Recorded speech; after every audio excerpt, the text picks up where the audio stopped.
Ne mogu više. Proteklih nekoliko nedelja bile su najteže nedelje u mom životu.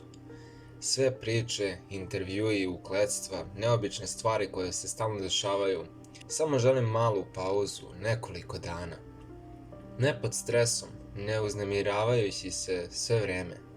Svaki put kad pogledam mračno mesto, jednostavno mogu da osjetim da me nešto gleda, bulji u mene, čeka me. Bilo mi je dosta. Odlučio sam da prestanem i da pratim priče na nekoliko nedelja. Završio sam sa intervjuisanjem ljudi o njihovim paranormalnim iskustvima.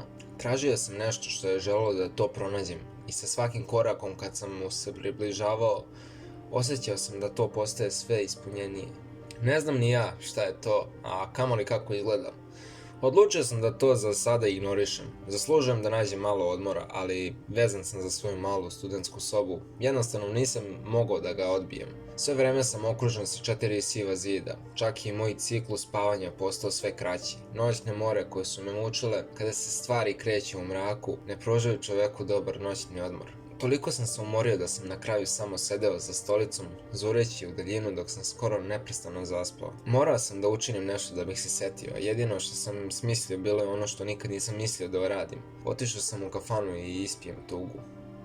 Bilo je kasno uveče kad sam stigao. Osjetio sam kako mi hladan vazduh jeseni ispunjava dugove. Zimski znak bio je skoro pred nama.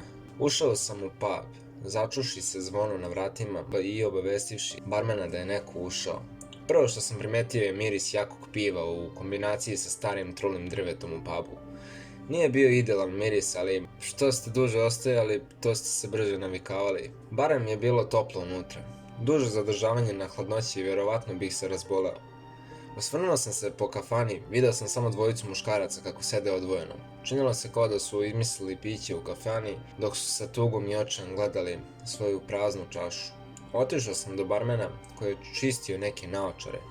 Bio je to visok i snažan čovjek, za koga verujem da je tokom svog života već imao sve poteškoće i da je sada izgledao kao neemotivan i nebrižan čovjek. Pitao sam ga za najjače piće koje je popio. Pogledao me je i sišao ispod čanka, zgrabivši neobeleženu bocu koju je bila prozirna tečnost. Sipao ga je u čašu i dao mi ga. Mirasala je kao da je to čist alkohol. Otišao sam do jedne kabine negde u pozadini puba i samo pogledao svoje piće. Činilo mi se kao da sam deo dvojice drugih muškaraca koji sede na isti način kao i ja. Otpio sam piće i odmah sam osjetio kako me peče grlo. Ne znam šta je ovo bilo, ali bilo je vrlo jako. Otpio sam piće nekoliko puta, ispijajući misli, dok nijotkuda nije došao čovjek neobičnog izgleda sedeći predamnom u istoj kabini kao i ja. Gledao sam čovjeka s zbunjenim očima. Ranije ga nisam video, niti sam video da je neko dolazio u mesto ili čuo zvono. Izgledao je kao mladić, ali istovremeno i vrlo star. Kosa mu je bila seda, a imao je izgled snažnog, ali teškog čoveka. Nosio je potpuno belo, bilo je jednostavno čudno što ranije nisam primetio tako uočljivog čoveka. Pogledao sam ga, ali on se nije osvrnuo, samo je zurio u svoje piće. Na trenutak sam pomislio da samo kopira mene i ostala dva momka u kafani, a ne da govori samo glumeći vaš vlastiti očaj. Zatim je iznenada podigao pogled prema meni i podigao čašu. Za život, rekao je vrlo teškim ruskim naglaskom, i sve plodove koje nam može dati. Podigao sam i čašu i nasmeo se da budem pristojan. Dobrih nekoliko minuta samo je zurio u mene, ne govoreći ništa. Samo sam spustio pogled pokušavajući da ignorišem ovog čoveka, koji je iz čudnog razloga došao i seo pored mene. Zatim je otpio veliki gutljaj svog jakog pića, sve vreme zadržavajući pogled uprt u mene. Odakle si? Pitao me. Iz okoline, rekao sam. Klimnuo je glavom i dalje me posmatrajući hladnim očima. Odakle si? Pitao sam ga i dalje pokušavajući da budem pristojan. Rođen sam u Rusiji, ali dugo sam živio u Pripjatu u Ukrajini. To ime sam znao od nekud. Jednom sam ga čuo ili pročitao, ali nisam mogao da se setim šta je to bilo. Da li je bilo lepo tamo? Gledao me direktno u oči, kao da razmišlja o boljem vremenu. Nekad je bilo lepo, rekao je, pitajući se. Stvarno sam se osjećao kao kod kuće. Popio još jedan veliki gutljaj pića, dok je izgledao kao da razmišlja o Pripjatu. Kako se zoveš? Pitao sam ga, pokušavajući da održim razgovor sa tim čudnim čovekom. Zovem se Jurij. Drago mi je što sam vas upoznao, rekao je sa osmehom. Drago mi je što smo se upoznali, gospodine Juri. Moje ime je... Nema potrebe da kažeš svoje ime, mladiću. Mi se ovdje samo dobro zabavljamo, zar ne? Pogledao sam ga i krivo mu se osmehnuo. Da. Tada smo oboje počeli da buljimo u svoja pića, dugo ne govoreći ništa. Čime se bavite? Pitao sam, prekidajući tišinu između nas. Radio sam dugo u pogonu, izjavio je srećno, kao da je veoma ponosan na to. Tada sam znao zašto je Pripjat zvučao tako poznato. Čekajte, niste sad radili u Černobilu, zar ne? Popio je još jedan veliki gutlji pića i ponovo mi pogledao pravo u oči. Tačno, radio sam u Černobilu. Bio sam zaista iznenađen i zbunjen. Šta je, pobogu, neko poput njega radio ovdje u kafani poput ove, razgovarajući sa mnom? Ne šalite se, zar ne? Govorim o Černobilu. Rekao sam ne verujući mu. Ne šalim se sa prijateljem. Postoji samo jedan Černobil za koji znam i gdje sam radio. Iz belog džepa je dohvatio nešto, vrlo staru karticu. Pokazao mi je i tamo sam vidio da je zaista bio poslodavac u Černobilu. Nije da sam mogao da ga pročitam, sve je bilo napisano na ruskom, ali mogao sam da provalim reč Černobil, a sve ostalo mi se činilo službenim. Zašto si ovdje? Upitao sam ga iznenađeno. Ispijam svoju tugu kao i svi ostali. Rekao je na vrlo ruski način, dajući osmehom. Nasmejao sam se i otpio još jedan gutlje pića. Kakav ste posao radili u Černobilu? Radio sam na panelu reaktora. Morao sam da previdim da li je sve u reaktorima stabilno. Pogledao sam ga. Video je da želim da ga nešto jako pitam. Raširio je oči, jasno stavljajući te do znanja da mogu da postavim bilo koje pitanje. Jeste li bili tamo kada se sve dogodilo? Pitao sam neodlučno. Da. Rekao je tiho uzimajući još jedan veliki gutlji pića. Činilo se da ga to jako muči. Nisam znao da li bih mogao da ga pitam više o tome ili samo da promenim temu. Napokon sam odlučio da promenim temu iz poštovanja prema onome što je vjerovatno prošao, ali počeo da mi se približava. Osjećao sam njegov dah, mirisao je gotovo na metal. Postoji samo nekoliko ljudi na svijetu koji sada znaju istinitu priču o Černobilu. Šta mislite? Pitao sam zaintrigiran i iznenađen. Černobil nije bio nesreća. Nisam mogao da vjerujem svojim ušima o čemu je govorio. Černobil je bio nesreća. Nije kao da bi neko namjerno digao u vazduh nuklearni reaktor. Juri je video zbunjenost na mom licu. Istina je ono što kažem. Černobil nije bio nesretan slučaj. Neko ili nešto namjerno je sabotiralo reaktor kako bi eksplodirao. Kako znaš da se to desilo? Pitao sam u čudu. Juri ih pogledao u čašu i popio još jedan veliki gutlji. Sve je počelo nekoliko dana pre katastrofe u Černobilu. Rekao je sa borama na čelu. Probudio sam se iz druge noćne more zbog nečega što me gleda na kraju mog kreveta. Rekla mi je da bežim ili da umrem. Zbog toga sam se oznojio kao svinja u peći i učinilo me veoma nervoznim. Srećom, moja supruga je mogla ponovo da se osjeća smireno. Imali ste ženu? Pitao sam znatiželjno. Da, rekao je na vrlo ruski način, očima sreći. Imao sam najlepšu ženu na svetu. Ona je bila plamen koji mi je osvetlila srce i dao mi svrhu u životu. Morala je sanjati ružne snove o nečemu što je gleda. Danima mi je govorila da se osjeća kao da će nešto užasno da se dogodi. Negde sam je verovao, ali mislio sam da malo preterujem. Gledao me dok se približavao. Kada žena kaže da imaju loš predosjećaj, morate im verovati. Imaju, kako to zovete, šesto čulo za te stvari. Nasmijao sam se dok mi je to rekao, misleći da je to popravio u šalu, ali bio je mrtav ozbiljan. Istina je, znala je da nešto nije u redu. Svaki put kad bi videla moje saradnike, činilo se da su zabrinuti, kako je ona to makar rekla. I bila je u pravu. Jedan od mojih prijatelja blisko je sarađivao sa šefovima štabova elektrane. Rekao mi je da su zabrinuti zbog nečega što se događa sa reaktorom 4. Govorili su stvari o tome da je kvar funkcionisao bez ikakvog jasnog razloga. Reaktor je već nekoliko puta postao nestabilan i trebalo je da se spreči njegovo ponavljanje. Nastavljamo sa nekom vrstom sigurnosnog testa. Zašto nikome nisu rekli da ne radi pravilno? Juri je otpio veliki gutlje svog pića dok sam ja gutljen krenuo za njim. Zato što sovjetska Rusija ne voli da čuje neuspehe, već samo uspeh. Želeli su da zadrže ponos, pa su pokušali da ga poprave sami. Rekao je Juri odmahajući glavom. To je tužno. Da, veoma tužno. Otpio sam još jedan gutlji piće i došao do dna čaše. Pitao sam Jurija da li može da sačeka da ispriča svoju priču kako bih mogao da potražim još jedno piće. Otišao sam do barmena i pitao sam ga da li može još jedno piće, ovog puta sa manje alkohola. Mislim da ste imali više od dovoljno, rekao je pomalo ljut. Nije htio da me usluži, a ja nisam imao pojma zašto. Nisam se osjećao pijano, možda malo pijano, ali nisam pijan. Vratio sam se u svoj separe gde me je Juri i čekao. Nema pića, upitao. Ne, barmen nije želeo da me posluži, rekao sam razočaran.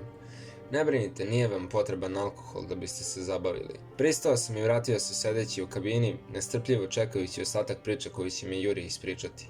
Na kraju sam primetio, kao i moja prelepa supruga, da se nešto neobično događa u Pripjatu i u blizini elektrane. Počeo je da govori. Ljudi su bili na ivici, kao da ih nešto proganja, ali niko o tome nije govorio. Bilo je normalno držati jezik za zubima, iako sve više ljudi bilo žrtva čudesnih nesreća. Nesreća? Da, nesreće. Mnogi ljudi su ranjeni ili nestali. Jedan noć sam čuo kako neko vrišti, čeznući, govoreći da ga prati. Nikad ga više nismo vidjeli. Da li su mu ljudi pomogli? Ne.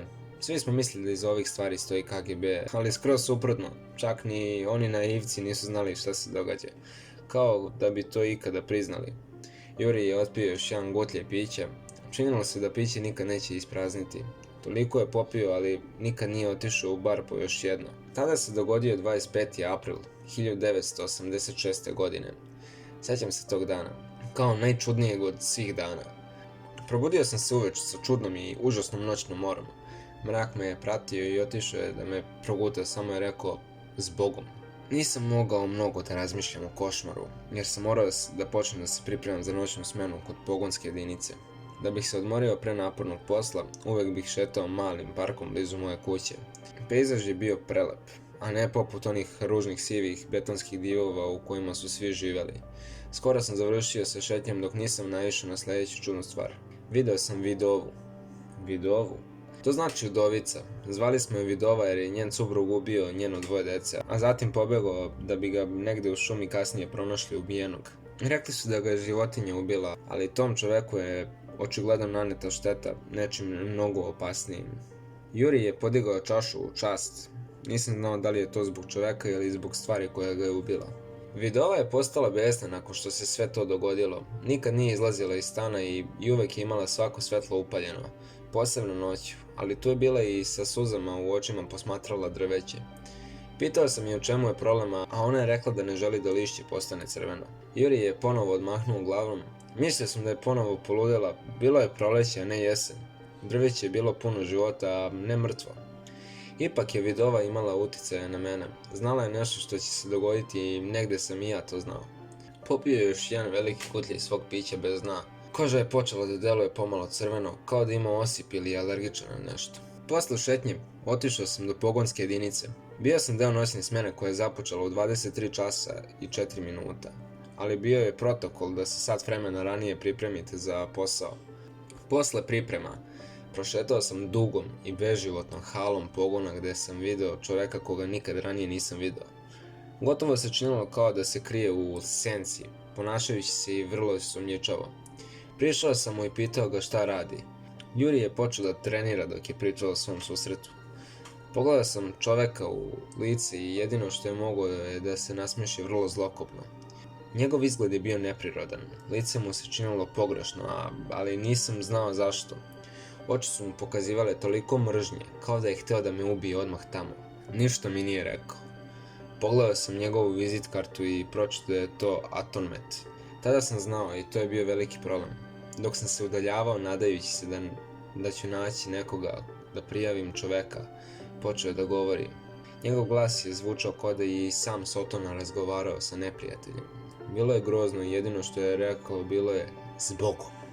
Mogao sam da vidim crvene žile u Jurijevim očima dok ih je širio, dok je govorio. Bilo je to lice nekoga koji je video duha. Pitao sam nekoliko ljudi da li poznaju čoveka po imenu Atonmet. Rekao je Juri ponovo govoreći svojim teškim ruskim naglaskom. Ali niko nikada nije čuo za to ime.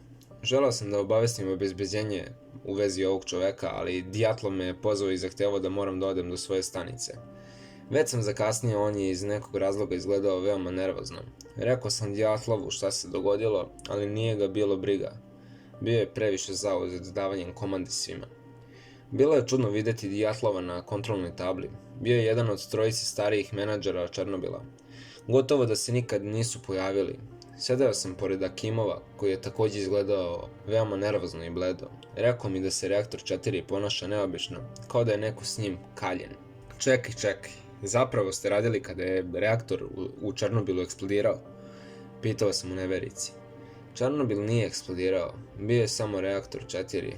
Ali da, bio sam u Černobilu kada se to dogodilo, rekao dok je popio još jedan veliki gutlje iz svog pića. Gledao sam ga širom otvorenih očiju.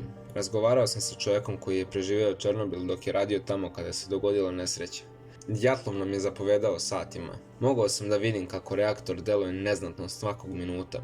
Trebala nam je snaga da ponovo krenemo više, ali nije. Svi smo znali da će se nešto užasno dogoditi i na kraju se dogodilo. Pogledao me je ravno u oči kada se približio i ponovo sam osjetio njegov metalni dah. Reaktor 4. Reaktor tipa RBMK napravljen je da stvori 3200 MW snage. U završnoj fazi imao je snagu do 30.000 MW. Čitava stvar je bila tako nestabilna.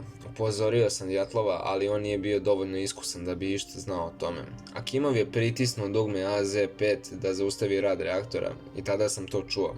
Silna eksplozija. Kao da su nas napali Amerikanci. Yuri je rekao gotovo vičući.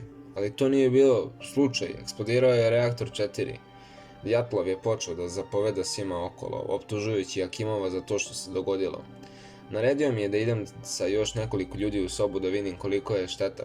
Osjećao sam kako mi srce tone u cipela kada mi je to naredio. Svi smo znali da bi za nas značilo smrt ako bi reaktor zaista eksplodirao. Čekaj, nisi otišao u reaktor, zar ne? Pitao sam sumnjičava. Nešto se odjednom uopšte nije osjećalo dobro. Jurijevo lice postalo je još crvenije, a sada je izgledalo kao da ima tragove opekotina po njemu. Ruka mu je pokazivala žuljeve, a iz nosa mu je potekla mala kap krvi. Prvo što sam primetio je jak ukus metala, počeo je Yuri, ignorišući moje pitanje. Moje kolege su to probale. Vidio sam na njihovim licima da to nije dobar znak. Prošli smo kroz dugačak hodnik i popeli se uz nekoliko stepenica. Bilo je jasno da je došlo do velike eksplozije koja je uništila veliki deo zgrade. Svuda su položili ostatke i činilo se da polovina zgrade gori. Ipak smo se ja i moje kolege odvažili u reaktor, mada nam je svima pozlilo. Yuri, šta se dešava sa tvojim licem? Pitao sam, videći da je postao crveniji nego ranije i po telu su mu se pojavili još gori znaci opekotina nego što su bili malo pre, sad su po celom telu. Njegova bela odeća pokazivala je znake crvene krvi koja je dolazila iz njegovog tijela. Bila je udaljena samo jedna sala, ali zračenje je bilo toliko. Da li znate da vas neutroni koji dolaze iz uranijuma pogađaju poput metaka gotovo brzinom svetlosti? Ubijaju vam organe, ćelije, ubijaju sve. Kako još uvijek možete biti živi? Prišli smo sve bliže i bliže reaktoru. Znali smo da reaktora više nema i da je jezgro bilo izloženo. Ali morali smo da ga vidimo da bismo to prijavili. Moje kolege, moji prijatelji, moji drugovi padali su jedan po drugi kada smo se približavali. Vazduh oko nas je izobličen zbog visokog nivoa radijacije. Znao sam da umirem upravo tamo, jer mi se vid zamutio i noge mi više nisu mogle zadržati. Tada sam vidio da nešto izlazi iz reaktorske hale. Tada sam vidio Atonmeta sa velikim osmehom na licu kako nas gleda kako umiremo. Zatim je krenuo prema meni. To nije bio čovek. Yuri je rekao kako mu je sada krv počela kapati iz očiju. Bilo je to nešto iz pakla. Biće koje je bilo čisto zlo sada je stajalo predamnom, smešeći se očima punim mržnje. Skoro me je dodirnuo, ali svetla su mi se ugasila i nikada više nisam vidio dnevno svetlo. Užasnuto sam pogledao Jurija. Lice mi se gotovo otopilo. Koža mu je nestala, izgledalo je grozno. Nijedna reč nije izlazila iz mojih usta, samo je škripao zvuk straha.